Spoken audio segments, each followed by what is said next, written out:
और फैसलाबाद में भी मुख्तलिफ कोरोना वैक्सीनेशन सेंटर्स पर 18 साल से जायद उम्र के तमाम अफराद को कोरोना से बचाव की वैक्सीन लगाई जा रही है। वैक्सीन सेंटर पर मुकम्मल SOPs का ख्याल रखा गया है। इसी बारे में मजीद बात कर लेते हैं। ब्यूरो हेड अवैस सत्तार हमारे साथ मौजूद हैं। अवैस, बताइएगा। जी बिल्कुल, मुल्क भर की तरह फैसलाबाद में भी कोविड की जो वैक्सीन है ये लगाई जा रही है और अब तो हुकूमत की जानिब से 18 साल से ज़्यादा उम्र के जो भी अफराद हैं वो उनकी भी वैक्सीन का आगाज़ हो चुका है। फैसलाबाद के जो पंजाब मेडिकल कॉलेज है या फैसलाबाद मेडिकल यूनिवर्सिटी का जो वैक्सीनेशन सेंटर है यहाँ पर मौजूद हूँ।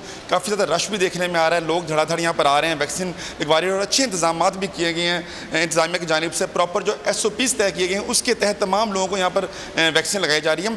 डॉक्टर साहब हमारे साथ मौजूद है। डॉक्टर साहब बताइएगा कि किस तरह आप इतने बड़ी तादाद के लोगों को मैनेज करते हैं और रोज़ाना कितनी तादाद में ये वैक्सीन लगाई जा रही है लोगों को आपके सेंटर में? जी, अस्सलाम वालेकुम। हमारे वैक्सीनेशन सेंटर में जो है हमारे वाइस में जो चांसलर हैं उनकी तरफ से बड़े अच्छे अरेंजमेंट्स किए गए हैं। उसके लिए हमने बाहर से 2-3 स्क्रीनिंग एरियाज़ बनाए हुए हैं जहाँ हम लोगों को पहले स्क्रीन करते हैं और उनको अलग अलग क्यूज़ में बिठाते हैं।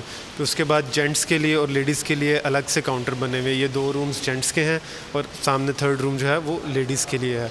तो अब देखने में आ रहा है कि माशाल्लाह काफ़ी लोग जो हैं, हर उम्र के लोग जो हैं वो आ रहे हैं और वैक्सीनेशन करवा रहे हैं। लोगों में एतमाद बेहतर होता हुआ नज़र आ रहा है वैक्सीनेशन के हवाले से। तमाम लोगों को चाहिए कि वैक्सीन जल्द से जल्द लगवाएं और इसका किसी किस्म का साइड इफ़ेक्ट नहीं है, किसी किस्म के जो नुकसानात हैं वो नहीं है और लोग भी यहाँ पर एतमाद कर रहे हैं गवर्नमेंट पर और जो मेडिकल के इंस्टीट्यूशन हैं उन पर एतमाद कर रहे हैं। लोग आ रहे हैं और मुकम्मल SOPs के तहत यहाँ पर जो कोरोना से बचाव की वैक्सीन है। बहुत शुक्रिया आपका।